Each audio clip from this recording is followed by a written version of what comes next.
There are 2 points of vibrational relativity. There's what I'm feeling in my physical form as I'm looking around, whatever I'm looking at, and there's how source feels about same. So here I am in my physical body having exposure to experiences, and my life causes me to prefer something just beyond what I'm actually living.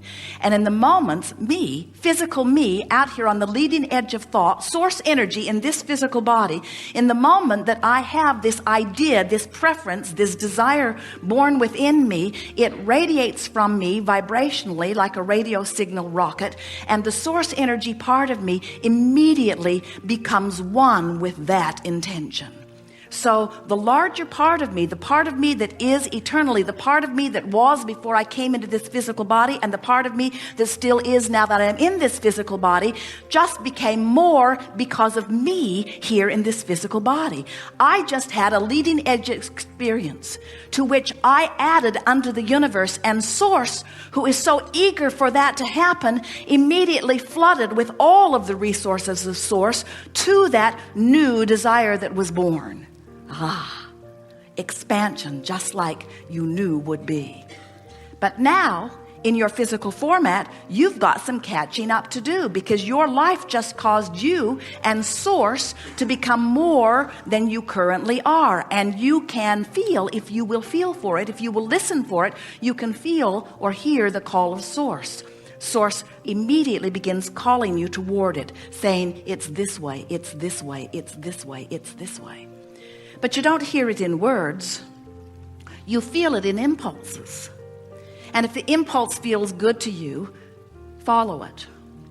So when life causes you to launch rockets and launch rockets and launch rockets and launch rockets and launch rockets and launch rockets, as it does, and source becomes and becomes and becomes and becomes and calls and calls and calls and calls, if you don't go, you feel crummy.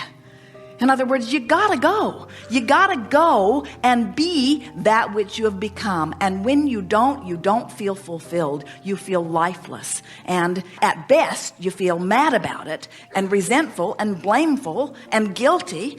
You really came forth to become that which you have become. And in the same way that your navigational systems work, where the system in your vehicle knows where you are and you program in your desired destination, and then the system calculates the route. The system does not ask you where you were yesterday or where you were the day before that. The system doesn't refuse to answer your request because you didn't listen yesterday. In other words, the system is very clear-cut. It considers 2 things. Where are you in relationship to where you want to be? And then it will give you verbal and visual descriptions in order to help you get there. And your guidance system operates exactly the same way. Where are you in relationship to where you want to be? Follow this feeling. So we notice that the thing that is the most difficult for most of you is that you don't really have a good handle on your feelings. You have not been allowed by those who surrounded you very much to explore your feelings openly. In other words, most of you hid your feelings from those who disapproved of them in one way or another. And we think that that is the most interesting aspect of physical experience, that over time you have come to subdue and suppress and ignore and play down the guidance system that you were born with, the guidance system that promised you that if you would pay attention to it, you would have a very clear path toward your constantly never-ending, expanding and unfolding path of creation.